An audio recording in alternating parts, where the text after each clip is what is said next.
Today, we're joined by Jarryd Phillips, a member of the first team coaching staff here at City and the current director of sports performance at St. Louis City SC. Welcome to the podcast. Glad to have you. Thanks a lot, Jake. We've been in contact for quite some time now. It's taken a while to finally get this going, hasn't it? It's been a long time coming, and you come from quite a far place compared to here in St. Louis. So, Jarryd, I know some of the folks know you're South African, but tell us a little bit about some of your background and kind of growing up in South Africa. Yeah, born and raised in South Africa. Played soccer there my whole life. Much like a lot of other people sort of involved in this industry, sort of started off playing soccer at a young age. Got into a really good academy over there, making my way through the ranks, and I would argue I was on a pretty good trajectory to getting to a really good place in my soccer career. And it was just hindered by so many injuries, So as a result, while I was spending time on the sideline, sort of going through rehabs and recovery processes, all my teammates and the guys who ended up playing pro were on the field, honing in on their skills, just spending that much more time being dedicated to their craft. And those are the little nuances that I started missing out on, And so fast forward all these years, all that time that I spent in physical therapy and trying to get better and getting back to a really good place, like you inherently pick up like all the systems and the processes that you go through, So when I eventually got over here to the States and played soccer in college, if I pick up another injury, I would already have a pretty good sense of like how to come through it and how to get my body back on track and get playing. And eventually by my early 20s, I was already over here in the States. By then got to the States, I think 19, 20 years old, and was already starting to think about that coaching route. There was just like aspects of my body that I knew, like when you loaded on a lot of volume of playing soccer and everything that it entailed to sort of go to that next level, I just realized that I'm not sure if my body had that resilience anymore already by that stage.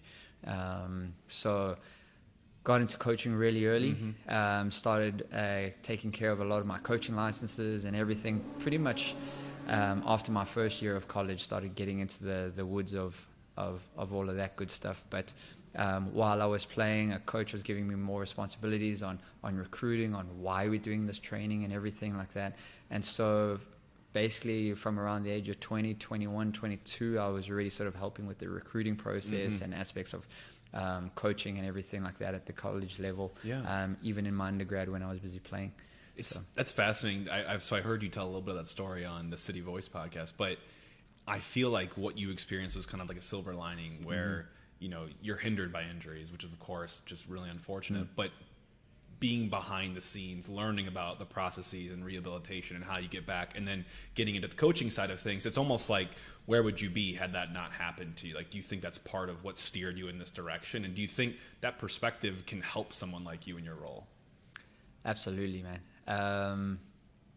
I think if I hadn't gone through this, obviously, I feel like maybe I would have extended that so-called playing career a little bit more, Honestly, who knows? Like, these guys that are actually making it to the top level of pro these days are so outrageously good. I'm not even sure if I could contend with that if I had a single injury, But I do think it would have maybe changed my focus a little bit in terms of maybe I would have been less interested in the performance side of soccer and everything, and maybe concentrated more on the actual coaching side of things, And my head, to be honest, that's where my head was going anyways. I wanted to get into the coaching and everything, but I just had this passion and this burning desire to help athletes, help soccer players just perform at their optimal.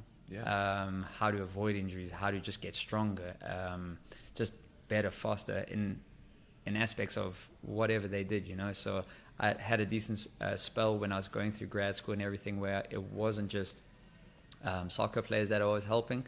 It was a few others, but it just always kept coming back to soccer, and that's where my head has been for as long as I can remember. So I felt as if it was a little bit of writing on the wall, and I always said that I either wanted to become a pro soccer player, which is a bold statement in itself, or I wanted to work with pro soccer players. So I knew that I wanted to take that, whichever path there was, into the pros, and basically be the best version of myself, whether it was one or the other. You know? Got it. Okay, so before we peel back the curtain into kind of sports performance and your role and kind of how you tend to go about things here at City and in your past roles as well, I want to have two more things before we leave South Africa. And the first thing is South Africa as a country. I think my extent of knowing it is people I know that maybe go on their honeymoon and do a safari there, or people that watch the 2010 World Cup there. But describe for me soccer's relationship in South Africa. Is it a huge sport? Are there other sports that kind of are the tip of the pyramid there, or is that something a lot of kids dream about, is playing professional soccer in South Africa? Soccer is like undoubtedly the most played sport there, but it's not the most recognized sport. I would say South Africa is really recognized for its rugby and its cricket and its pro golfers and things like that. It seems as if soccer gets put on the back burner a little bit, but I tell you what, the talent that comes out of that country in terms of the individual players who are coming up through the academies. You get the academies like the Orlando Pirates and the Kaizer Chiefs. You know, that's where Blom just came through and everything like that. The players on an individual level are so outrageously good, and just it's probably they get faced with the guys who end up making it with a really tough decision where, hey, you're going to go play for the first team, whether it's at Kaizer Chiefs or Orlando Pirates, Sundowns, wherever it is, and they get compensated for it pretty well, you know, and they become stars in the eyes of South Africa. Right. But when it comes time to sort of taking that next step into various parts of Europe and stuff, now that's a big step, you know. It's a different culture. There's different methodologies at the club, and so you see the guys who come out to the States and to Europe and everything and go on to make it. That is a step beyond the rest in terms of like they've come a long way to sort of just drive that success in their career. So I think the soccer is. It's kind of been overshadowed over the years because the national team's sort of like fallen down the ranks and everything like that. It's had its hardships, you know. I think the most you saw them was probably the 2010 World Cup, and Shabalala scored that banger of a goal, legendary, you know, against Mexico. And I mean, but if you think about in terms of how much exposure that national team has had since then, probably very little. And so it would be nice to see that the talent that comes out of South Africa and the talent that's there now, and even the talent that's playing in Europe, hope that national team sort of climb up the world rankings again. It would be lovely to eventually see them in a World Cup 100%. Again, you know? Yeah, that'd be awesome. Yeah. And then this is a St. Louis-minded question for you, but did you and Coach Bradley Carnell at all cross paths there? Any similar connections back to South Africa, given you're both from there originally? I would say he was probably about 10 plus years ahead of me. You know, I never knew him personally before then. I had obviously known of Bradley Carnell. He was a pretty big household name, just in terms of playing for Bafana and his time that he did spend playing in South Africa, which was a fairly short stint, and then he went over and had the career he did in Germany. But the most exposure you would probably get when you saw him was if you happened to have the channels to watch Bundesliga, or two if he came back and he played for the national team. But in terms of like his first professional club was the club that I was at as an academy player. So he was a number of years ahead of me, obviously. But in terms of crossing paths and everything like that, I mean, I probably would have loved it had we done it sooner. But no, never met him before. And in fact, our first visit was when he was coaching for Red Bulls and I was coaching for Minnesota United. And we were over in Minnesota, and he walked by me and I walked by him, and he said hi and I said, how's it? And he turned around and he was like, did you just say how's it? And then I turned around and I went, Brad?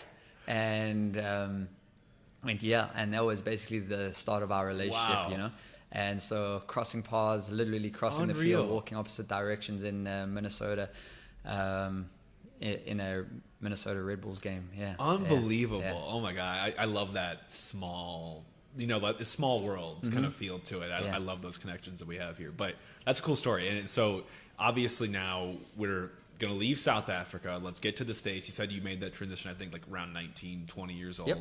And going to college here, we do a grad assistant job as well, where we get some coaching experience, but also delving a little bit more into the sports, performance, sports science kind of side. So what kind of intrigued you about that? Where I know you definitely had that interest in coaching. You probably had the interest in performance coming from your many injuries and managing those. But what kind of piqued your interest and really kind of said, I really want to pursue this and get into this a little more? I was always interested in, as a soccer player, you're always interested in your fitness in general, right? You always want to you want to be faster, you want to be leaner, you want to be just stronger. You want to be able to run for days. As a soccer player, you just want to be able to run and run and go and go and go.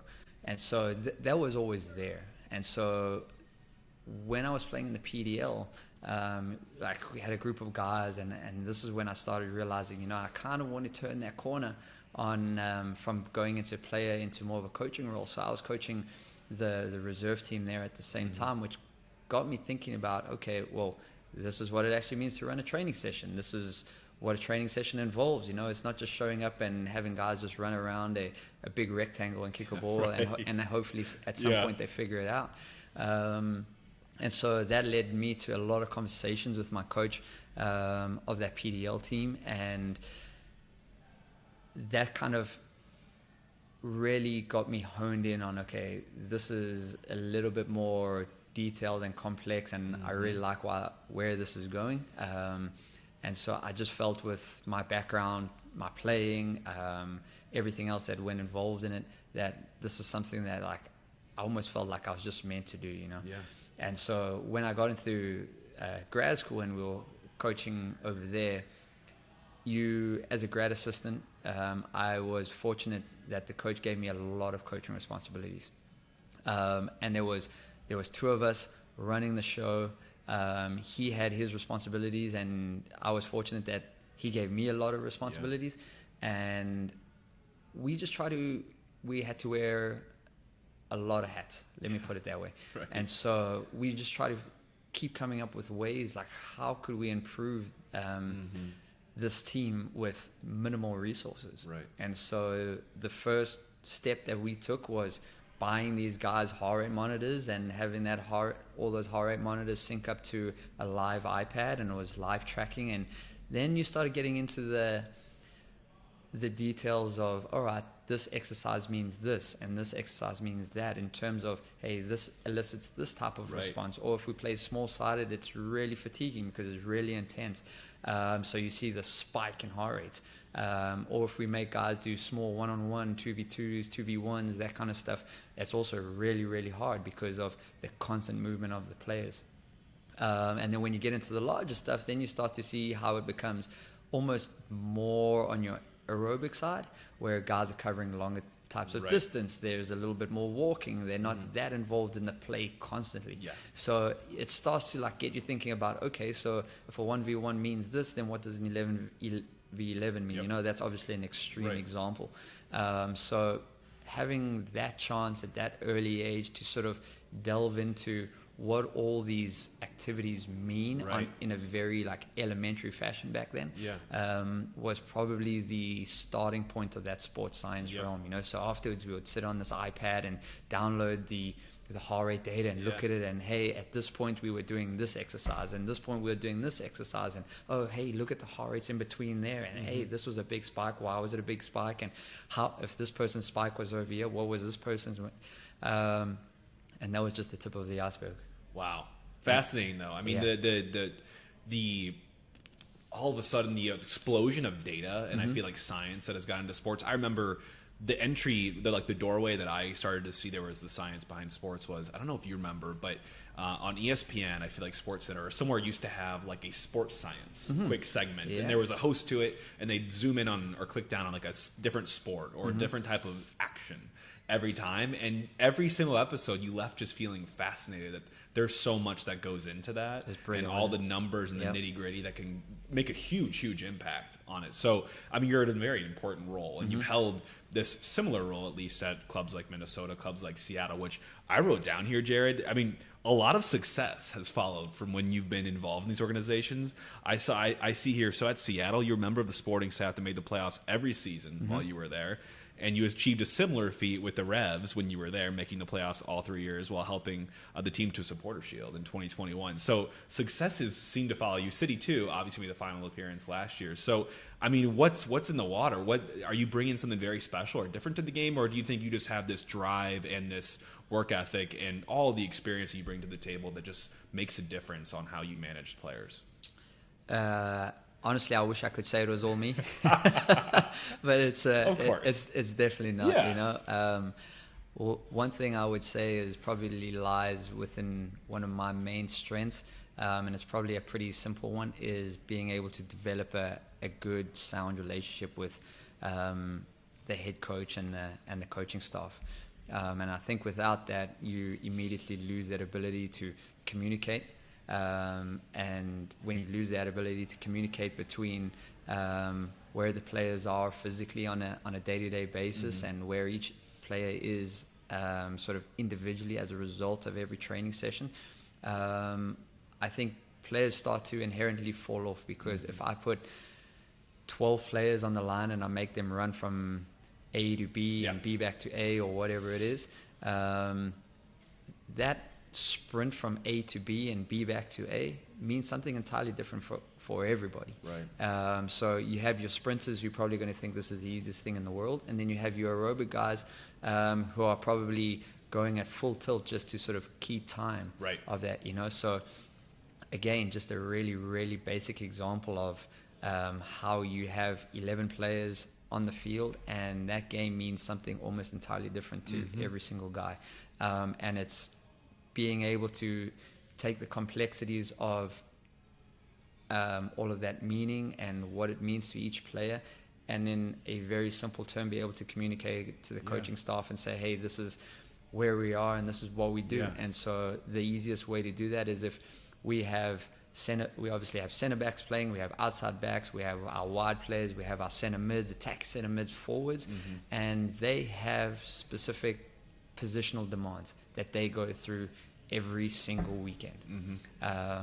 And so if that's what they have to do every weekend and that's what they're going to be exposed to every weekend, well, then it wouldn't make much sense if I was training them or we were training them in a very different way come Tuesday, Wednesday, Thursday, Friday. So suddenly if our number 9 was being trained as an outside back or something like that, well, we would be exposing him to different demands and different stresses that were almost inappropriate to his development. And so the biggest thing that you see with our training is that if you've ever heard of the SAID principle, specifically adaptation to imposed demands, so we try to keep them in their positions, and we try to push the barriers within their positional roles and responsibilities. So you're not expecting your number 9 to be bombing up and down the line like a Jarryd Stroud, for example, you know, where that kid will probably cover more ground in half the game than a lot of people that you'll come across would cover in 60, 70, 80, 90 minutes.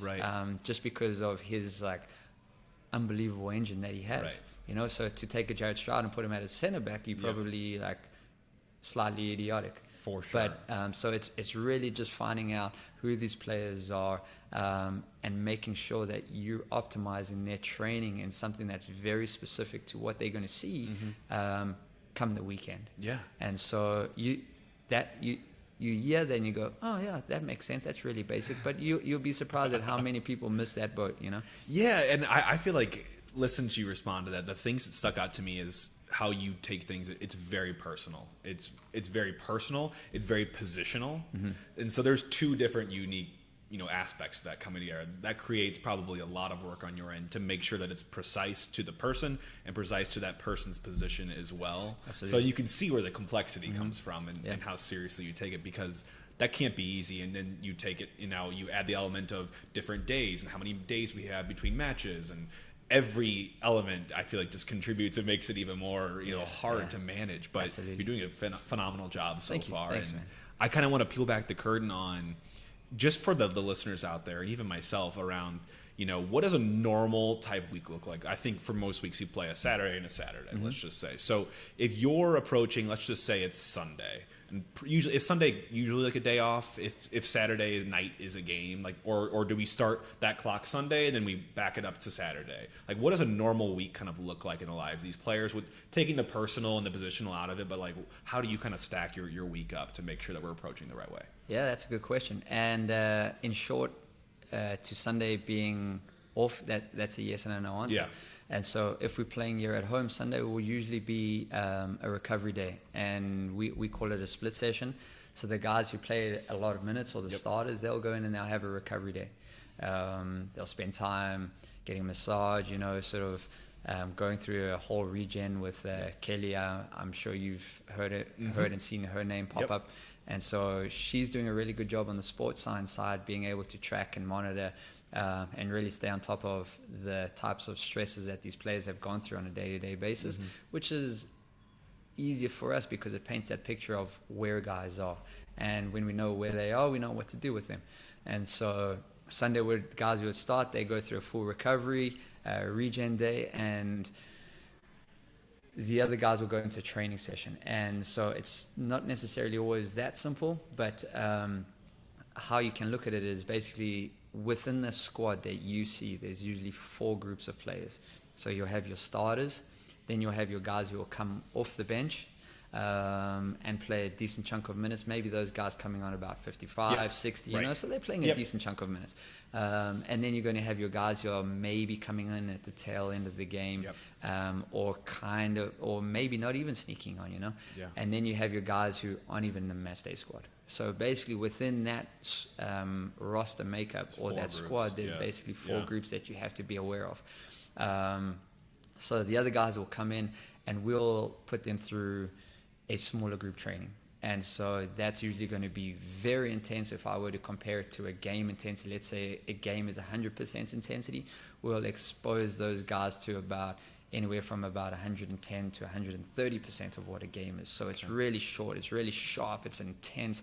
The expectations of what they're going to do on that game are really hard, because ultimately it's difficult for a smaller group of players who aren't playing a game on a Saturday to achieve those sorts of volume. Right. So you basically have to pick your poison.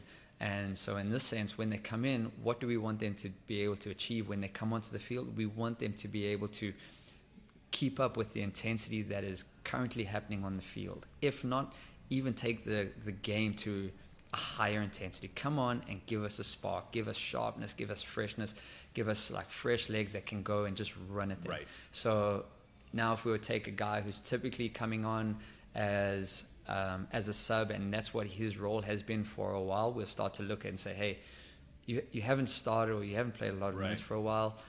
Why don't we get you a game for City 2? It may not be at the same intensity and everything as the first team, but it's still a 90-minute game. Right. Well, once that game is done, you're still going to have played 8, 9, 10, 11, 12 Ks depending on your position, with X amount of high-speed running, X amount of sprinting, and X amount of soccer actions, let's say that.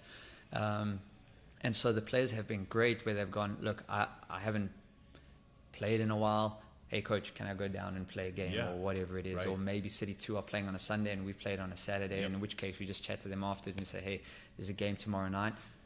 I recommend you play that. Yeah. Why? Because you haven't played in a long time. Right. That's why. It's just going to help you out.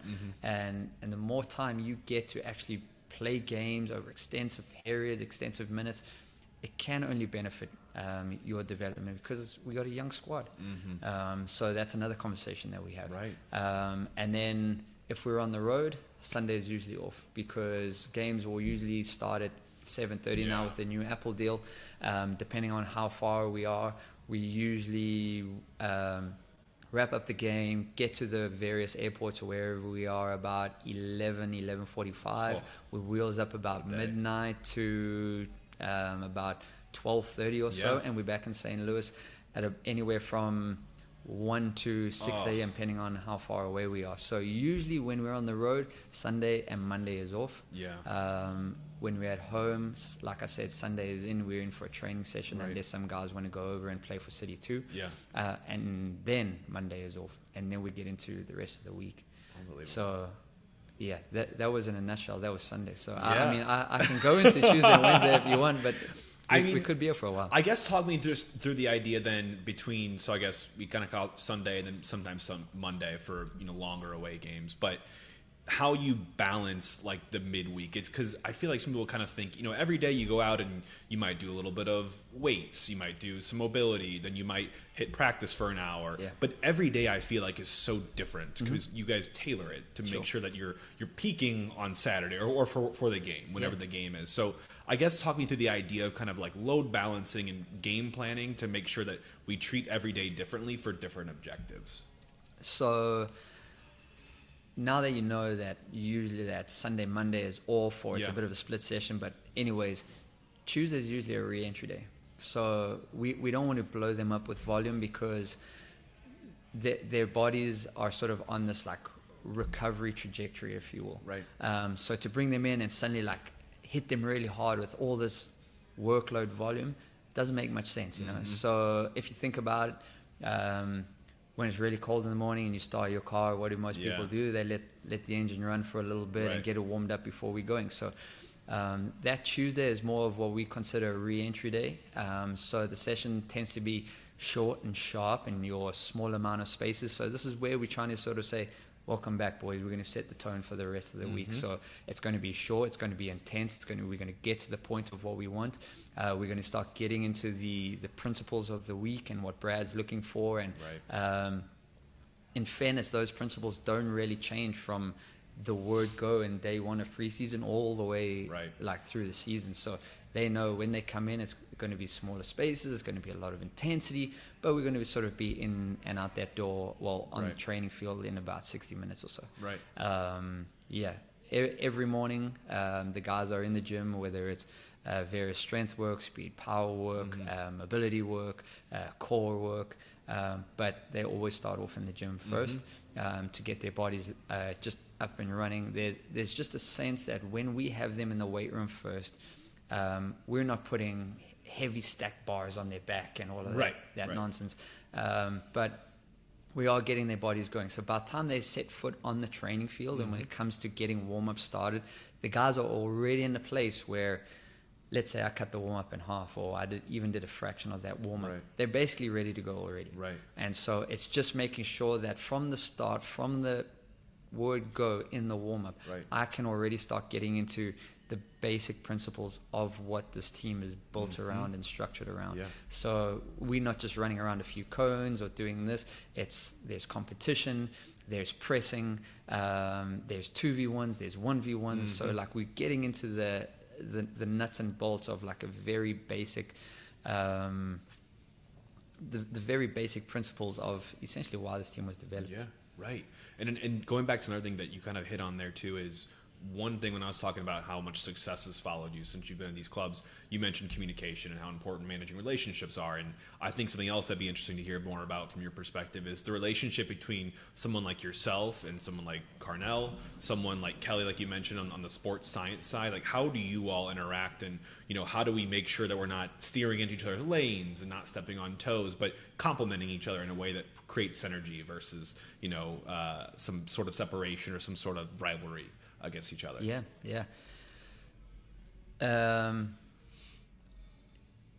Pretty simple, easy process to be honest with you. In fairness, Brad certainly helps make my life easier because he's come through a system already where he's sort of in tune with what different days mean and what they should mean and how he wants to work and progress through the week. And obviously when we first met, we had to go through our fair share of just discussions in terms of how we want to structure the days and the week and leading into each game day. But essentially, without even saying it, like Brad knows what your Tuesday or match day -4 is going to look like and what our expectations are for a match day -3 and then what we do on -2 and -1. And so he makes my life easier. I like to think that at times I make his life easier, you know. If I'm not telling him we either need less or we need more, or this one needs to be pulled out, or this one needs to do extra, or whatever it is. But in terms of just, I think our collaboration as a group between myself, Brad, Kelly, the rest of the coaching staff, the medical staff, I would say for the most part, we've done a hell of a job. And I think that stems from something that's probably overlooked, and it's the fact that I think just on a day-to-day basis you're dealing with good people, and so it just makes having a conversation or something where maybe he has an idea about something and I have an idea about something else, and there's a little bit of a discussion that needs to happen, really easy to go in and have that discussion, and hey, this is why I think A or B or C, and he'll sort of sit there and listen, and he'll be able to decipher that, interpret it how he wants, and then we come up with a plan to move forward. You know, and so I think him also having the trust in me, where I understand what the different exercises are that he's looking for, and that what he tends to lean towards, what it's going to elicit, and the demands it's going to have on the players.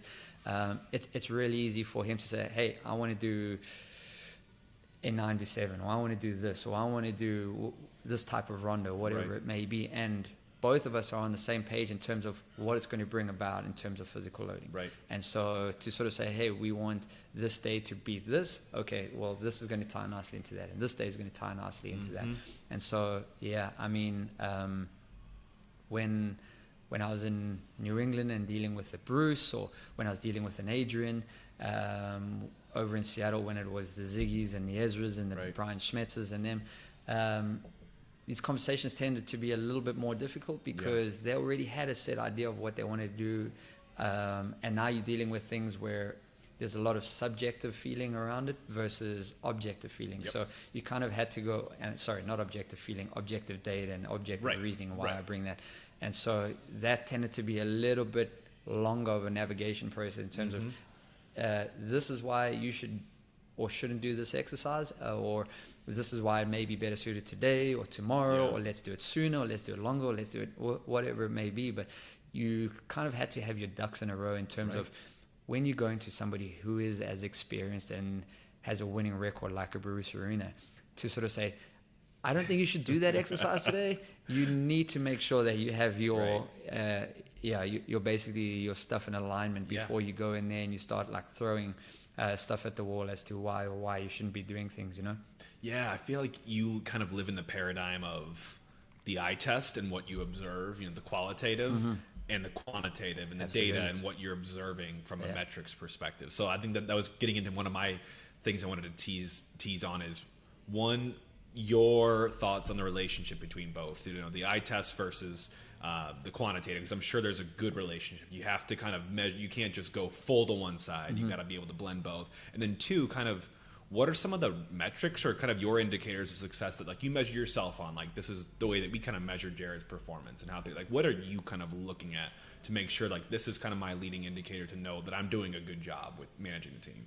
Yeah, two good questions actually. To the subjective part, you know, I'm as guilty as anybody for doing the eye test on everything. You know, that's basically like in a nutshell the litmus test for how everybody assesses everyone's performance. You know, and so using that as a barometer is good and bad. Good because if you have the understanding of, let's say it's preseason, it's cold, the guys are obviously not at match fitness levels yet. You're probably going to you're going to see guys in a certain element where you know they're not fit yet, and so maybe halfway through the training session you're going to start seeing guys hit the wall already, but you also understand preseason is there for a reason, and we're trying to create an overload effect on the guys within reason, without we're trying to bend them, but we're not trying to break them, if you will. And so using the eye test will get you so far. And that's basically the reason why in preseason you go through all your physical testing to sort of say, okay, this guy is there, this guy is there, this guy is there. And then you put them into their positions, and then you give them the stresses that they're going to experience playing the game itself. But then if you think about it, as the guys start to progress through preseason, as they start to, like the weather gets warmer, guys start to get fitter, are we still going to judge them based on how they were 1 week, 2 weeks, 3 weeks ago? You know, so as long as you sort of being conscious of how they're starting to adapt, then different story. And being conscious of the fact that, hey, mid-season, it may be as hot as it is over here or in Texas, or we're playing in Kansas or wherever it is. So if you're understanding that naturally you're just going to be that much more tired, and you're going to be okay with judging that on the eye test, then great. Right. But if you're still expecting the same level of volume and intensity when we're going to all these hotter places, or guys are slightly fatigued from a lot of travel or a lot of minutes or everything like that, that's where you start to see that the old eye test start to fail you a little bit. But at the same time, all the data and everything that we use is honestly just to supplement the eye test. Right. Is it confirming what I'm seeing, or am I missing something? You know, like maybe I'm focused on a 6 that's having a really good game or a really poor game, but I haven't even paid attention to what my 11 or my 7's doing. But in fact, he's been bombing up and down, and he just doesn't, maybe hasn't had that great of an effect in the game, and whether it's good or bad. But maybe he's covering 10, 15, 20 sprints already, and we're only, 3/4 of the way through a game. Right. So it does help with things that you can't see. You can't see everything at once with the eye test. And so it does help just give you an holistic perspective and a picture on what's going on. In terms of what I would use to measure myself, again, a good question. And one thing that I would stress to say, in this world, we are trying to drive performance and optimize performance first. And then we're thinking about player health, player safety. Of course, we're thinking about, yes, we want our guys to be available. We want them to play. But at the same time, we can't not do anything every day just because we're so scared of getting guys injured. You know, we have to be able to go and perform and be able to redline ourselves and really just go up against our opponents and make their life a misery. And if we went into places like your Austins, and like the places that we've been really successful on the road, and not being able to really get in their faces and get on top of them constantly, I think we may be seeing a different result. So while we're trying to optimize performance the whole way, there's that careful balancing act of saying, okay, well, how much can we continue to push our guys and drive that physical adaptation without pushing them over the edge? And so, yes, I want an injury-free team. I think so does so many other teams across the league. But at the same time, we are really involved in a performance-orientated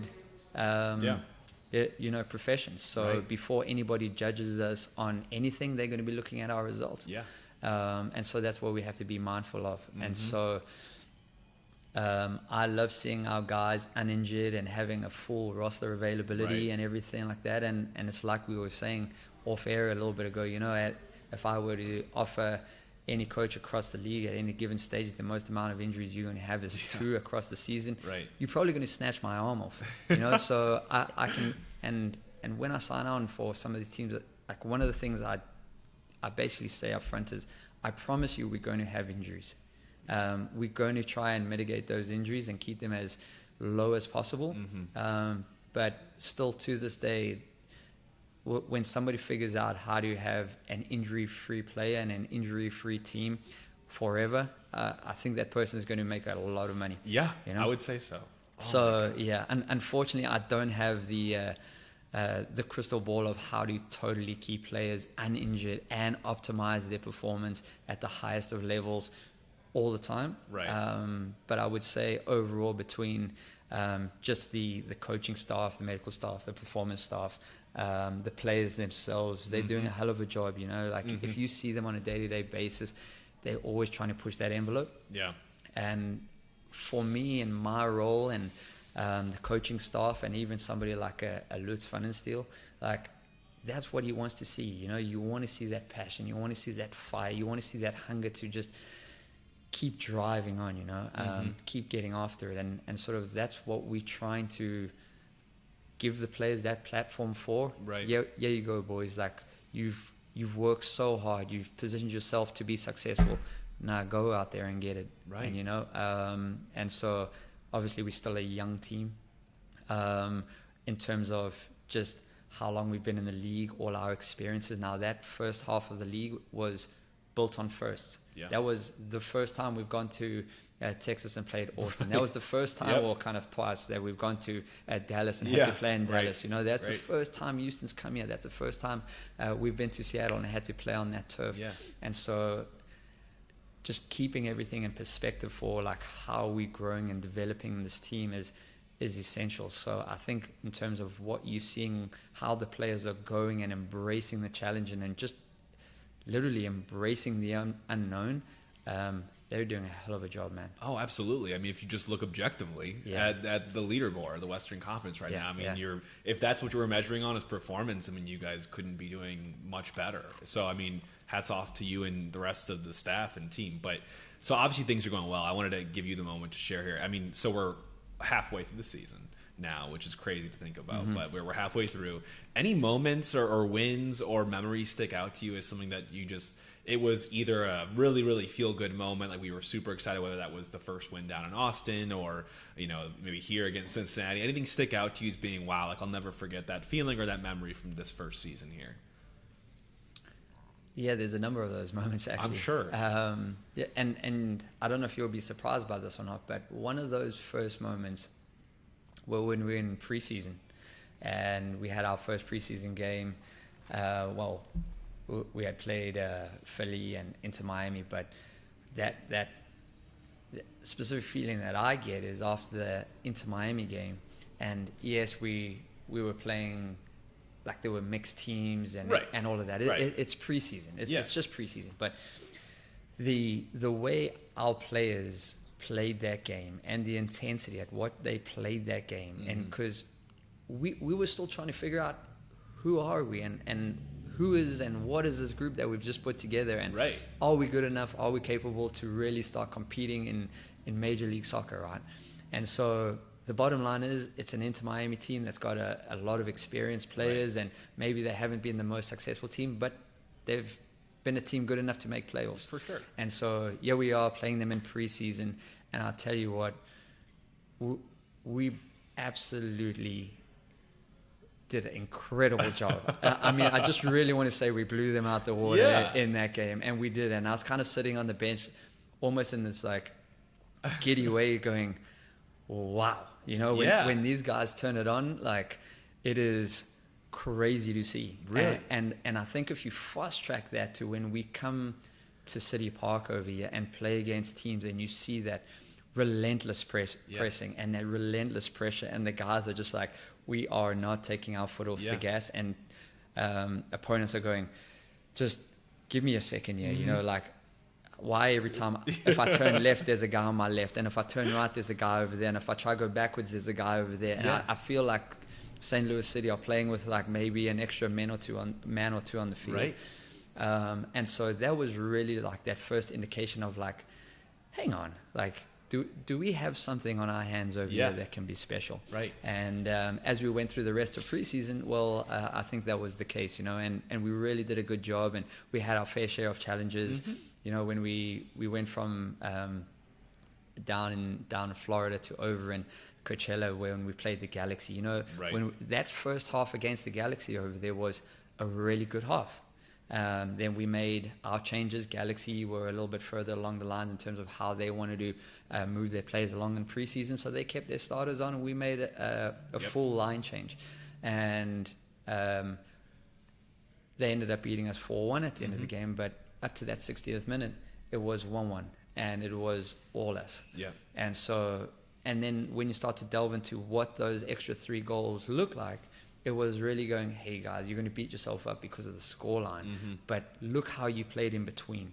And at the same time, look at what can happen to you when you do let our principles get away from us.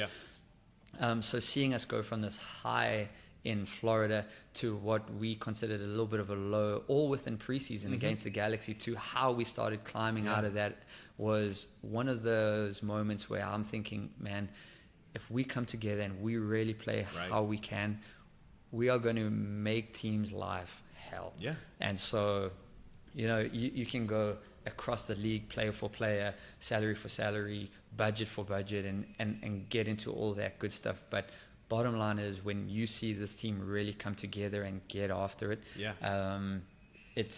it truly is something special, for isn't sure. It? So I mean, it's amazing. You said I think I don't know if many of those games are streamed or if you're able to even watch those, but we did like the match reports. But so I would have never been able to pick up on that story that you shared. But I feel like everything you just described was almost a preview of what's to come, right? Yeah. Like there's your highs, there's your super high highs, and when we're playing at our best, we can play with most anyone in the league. And then you're playing and you hit those lows, but it's all about finding that balance. And then it's kind of like a little bit of a roller coaster of a season. And even this first half so far has kind of been filled with those ups and downs. Yeah. But I want to ask you just selfishly, how has it been being in St. Louis? Now you've been here when did you move to St. Louis to take this role? I arrived end of May, beginning of June, and got going with City 2. Yeah. And then just before we started bringing in all the international guys. Right. Yeah. So how has it felt kind of now being in this town, living in this town, seeing it light up and support this team around it? Has it been something that you kind of feel it, shouts back to your time in South Africa and the soccer culture there, or is it something new? And how has it felt just being in St. Louis, being a part of this really, really fun time that we've had so far? I'm going to go out on a limb and say, look, we had good support at City 2. I wasn't here for that first game. Yeah. But when they played it at SLU, I was watching online because I was really in talks with the club to sort of get everything up and running on my end. But just watching that alone was going, hey, that's pretty cool, for a second team, that's pretty cool. But not even that could have geared you up for what this city is capable of and that fan base is capable of, and one of the things so obviously Seattle have a big following, and Minnesota, like that stadium out there it's a lovely stadium. It packs in 20,000, and it may not be the biggest stadium, but it's a close-knit, loud stadium. So they did a heck of a job building that. And then, of course, you go over to New England when you watch the games, you're going, kind of, where are all the fans, But because it's being played in such a big NFL stadium, that it wouldn't be uncommon for us to have 35,000 in that stadium, and it would still feel like, do we only have 10,000 people in here, kind of thing. And so coming into this environment where you're going, okay, I'm interested to see what this crowd is going to be like. Like they say St. Louis is the soccer city, and obviously I heard a lot of stories before, because basically anybody you come across in MLS at some point has got a connection to St. Louis, and you don't really realize what those stories mean or how deep they go until you experience it. So one of the things I was interested in was seeing, hey, are we going to have this fan base that's going to sort of come to games and just want to be a spectator? I'm just coming to watch a show. I'm going to grab my drink, I'm going to grab my popcorn, I'm going to sit on my butt, and I'm going to watch guys run around a big giant rectangle, And I think it's safe to say that it's almost the total opposite, right? So I didn't even realize it, but when my family was at games, they were like, nobody sits down. Like everybody in that lower bowl is standing. Yeah. And so I was like, really? And so I sort of the next game I looked, and everybody in that lower bowl is standing, and it is an absolute riot. And so from just me trying to see how these fans are going to be to what they are and how they came out, there's no ways that City 2 games could have prepared you for what this fan base is going to be like now. I mean, obviously when they were playing at SIUE, they would bring their guys, and they'll bring their flags, and they'll bring the drums and a little bit of the noise and everything like that, and it was a great job that they did over there, in retrospect. But if you were to compare that to now, it's obviously night and day. And so I think the fans are great. They honestly are the 12th man for what we are doing. And you can even hear sort of the decibels go up if it's 1-1, or we're getting after it again, or we're getting after them in their half, or we're not letting them out, or the pressure's relentless. You can hear that start to climb in the stadium. Buzz, right? It just slowly gets a little bit louder. It's honestly incredible. So I think the fans are doing a hell of a job. And it's not just to say that they're good fans in terms of how they come out and support. they're knowledgeable fans. Right. They know what they're doing. Right. You know, when you talk to people, they know about the history of soccer in St. Louis. They don't just sort of see like guys running around on a soccer field. Yeah. They have a pretty good indication of, hey, this is the role of a 9, and this is what we want our outside backs to be doing, and this is what we want our 6s to be doing. And hey, Tim Parker's doing a heck of a job back there. And, right. and Berkey isn't just somebody who stands between sticks and right. picks the ball up out of a net every now and then, or does a few goal kicks. You know, look at the save, look at his positioning. This is why he's doing it. Look how he distributes the ball. Right. So just the insight that I've heard across my time with a lot of the people that you come across is impressive. Yeah, very involved fans for sure, and that doesn't surprise me at all. That's your takeaway. Yeah. But I mean, I guess for you personally too, how has it been settling into St. Louis? Just as a human with a family here, how have you found your experience thus far settling into what's my hometown for the last basically 28 years? Yeah. It's been really good. It has been way beyond what I thought it would be. Yeah. And I think you know where I'm going with this. Obviously, my first landing spot in the States was Maine. And then my first pro club was obviously Seattle, which is a lovely city out there, Pacific Northwest, and the mountains and the city and the ocean and everything. And then you have Minnesota, and then you have the lakes and everything, which is also nice and out there. And then you go to Boston, and Boston itself is on the coast and all of that with all the trees. And then so looking into St. Louis without knowing much about it, I was kind of going, where are we going? Justifiably, honestly, like, where are we going? You know, I really, really like the Midwest, and this is why I was leaning towards coming to St. Louis anyways, because I just like the feeling of the Midwest, you know. And so when you start to like look into it and you're doing searches online, and then there's a lot of negativity that comes along with the St. Louis and like the safety involved and everything like that. So when we came out here and you start to get a little bit into the woods of what St. Louis is, you start to realize, man, it's a beautiful city. You got to take the good and the bad together. You do have to be aware of what the city is and what it isn't. In terms of like bringing my family over here, them getting involved in the city, finding schools for my kids, places to live. The good pockets all over the city are absolutely terrific. They are. And you can see there is an active push to just improve the city as a whole, because there are so many people who love the city, you know, and I've been here for about a year right now, and I can see that. Yeah.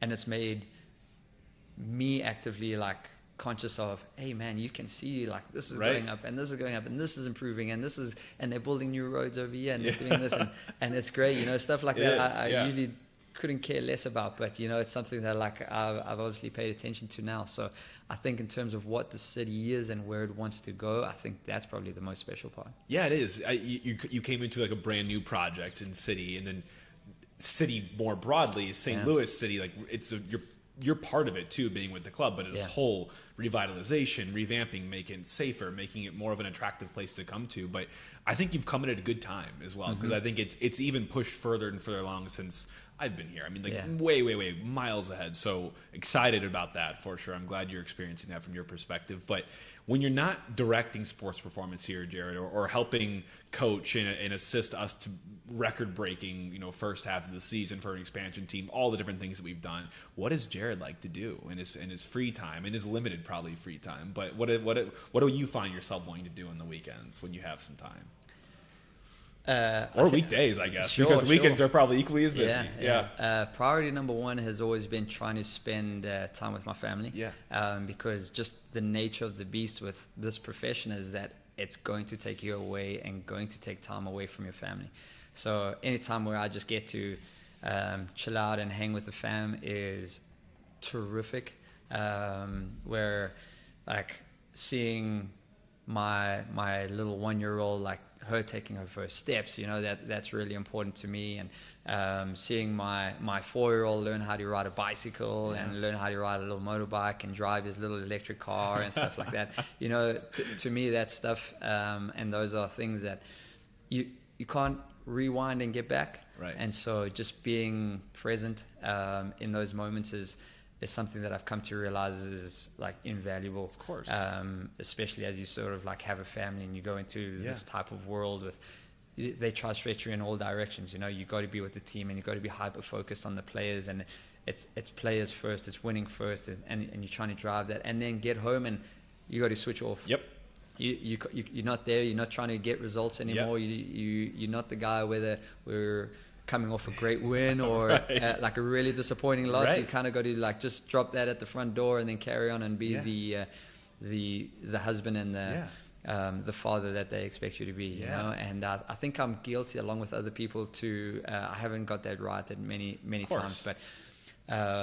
Just trying to sort of be present in my family's life. But the next biggest one is like if I can get out onto the golf course or that I love that. There is amazing golf around here in St. Louis, and so if I can do that, and that's great. Every time I say I'm off to play golf, my wife kind of like rolls her eyes at me and is like, of course you are. But so doing that, and we have a staff who love to play tennis and pickleball. I would like to think I'm better at tennis than what I really am. So there's a good little like sort of, let's call it a intra-staff tennis league that goes on with us, you know, and that gets pretty competitive. We have a couple of those coaches who are pretty dang good at playing tennis. And then in preseason we got into pickleball in the afternoons, you know, once the training's all said and done, and you sort of give the boys a little bit of time to breathe in the afternoon. Well, we'll go off and we'll play pickleball, and I don't think it's any surprise to you that I tell you what, you saw tempers flare in those pickleball games, and it is awesome seeing that competition come out in the staff as well. But it's great. That's amazing. It's funny because I mean, you guys live in a competition-filled environment, and then you take your head out of soccer and just put it into a pickleball court or a pickleball game. But I'm sure it's equally as competitive and serious, just because you can't take that out of the person. No, it just absolutely. comes. And you're around guys who have either like played sport at a professional level or a competitive level, and you know the old head wants to do things that the body can't do anymore, and so seeing like these old timers step onto a pickleball court and really get after it, it makes for a few good laughs. But I tell you what, amazing. You can still see the hand-eye coordination and the skill and everything is still very much there with a lot of them. Oh, I love it. One more personal question for you, Jarryd, and I have to ask, I'd be remiss, but a guy that is in charge of managing fitness and planning for all of these, you know, professional players here at City, how do you manage your own personal fitness? What's the Jarryd regimen? Yeah, it's a good question. You know, you really have to drag yourself into whether it's into the gym or out on a run or whatever it may be at times. And because usually you commit so much time and energy into sort of getting the guys into the gym, and then you're out into the field, and before you know it, you sort of been on your feet for a good 3, 4, 5 hours. And then afterwards you're going, all right, now we have to start prepping for tomorrow. Okay, so do I try to take the next 30, 45 minutes to myself to do something during the day, or do we finish prep for the next day and then I go and do something like that? But you know, I would consider trying to take some time out from my day where even if I get in a 15-minute workout, I'll take that at times. But if I can drag myself into a weight room and get a little bit of a rhythm and momentum going, you know, it's the same as everything. Like when you get yourself into the gym and you get working out, it's easier to do it the next day and the next day and the next day. But if we've been on the road and you're tired and you're back and you haven't been in the gym, I tell you what, it can be a grind trying to get yourself in there. So it's, man, I really don't want to go to the gym today. I really don't want to work out, but just go sit on the bench until you get so bored of sitting on the bench where you start lifting or you start doing this, or go on a slow run where you go, I'm so bored of running slow, I'm going to start running fast now. So just little things like that. But the golf, the pickleball, the tennis, you know, just getting out and about and doing stuff like that also sort of gets the legs moving and things like that. So that does help. Good. Well, my final question I have for you, Jarryd, before we wrap up today is, so we're turning the page on the first half of the season, heading into the second half. At the time of recording, this is Wednesday before we play Real Salt Lake midweek here, and then we head on to San Jose in the weekend. How are we feeling about the second half? Is the goal still the same? You know, we're pushing to make the playoffs here. How are the vibes in the locker room and amongst the coaches? I'm sure it's pretty positive, but I would love to hear from an insider how does it feel to be a part of this heading into now the second half of this season? Yeah. If I were to have like one comment as you start to head into this last little stretch, it's buckle up, buttercup. Yeah. You know, because I tell you what, you see teams where they can start sniffing that playoff line.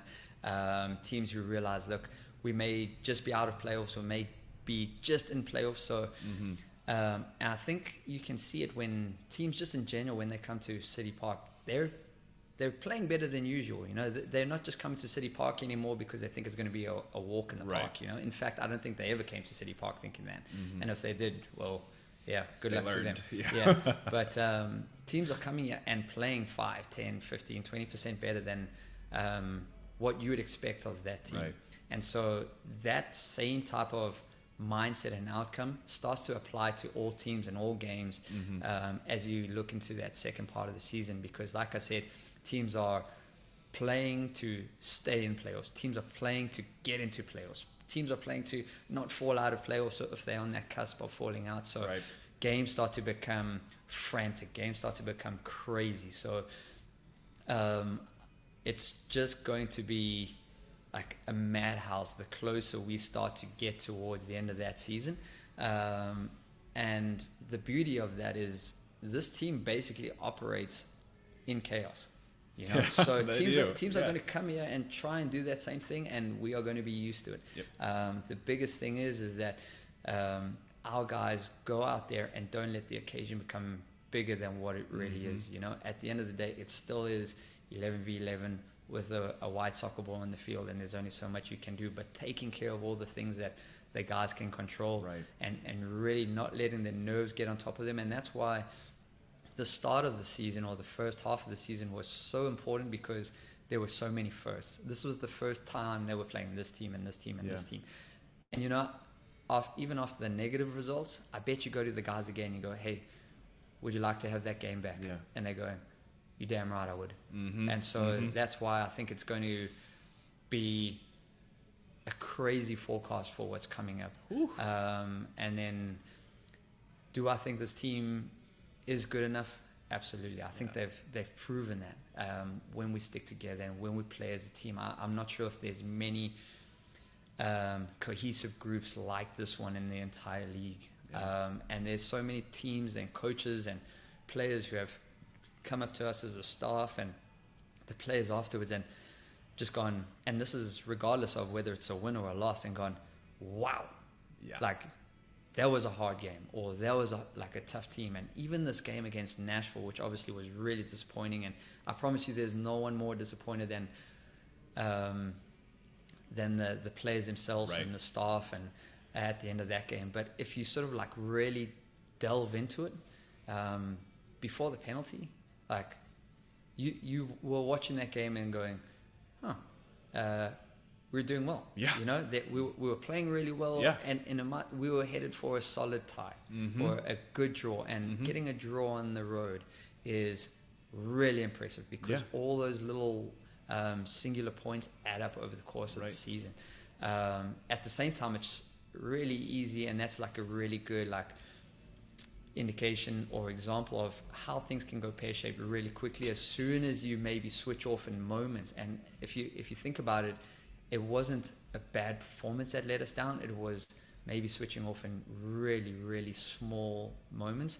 And at the end of the day, when you see the second half of the season, teams are probably going to lose games based off of the amount of mistakes that they make, not necessarily based off of how well their overall performance will. So if you can start watching games and seeing if we can start mitigating those mistakes and having more complete performances as it pertains to our own style of play and philosophy, I think you'll see this team really start to shine. It's safe to say that we've been through our highs and our lows, and this is very much what the MLS season is. You know, I think one of the things that you've seen is teams who coast through the whole year without really getting tried and tested. You get to playoffs, and that's a different beast.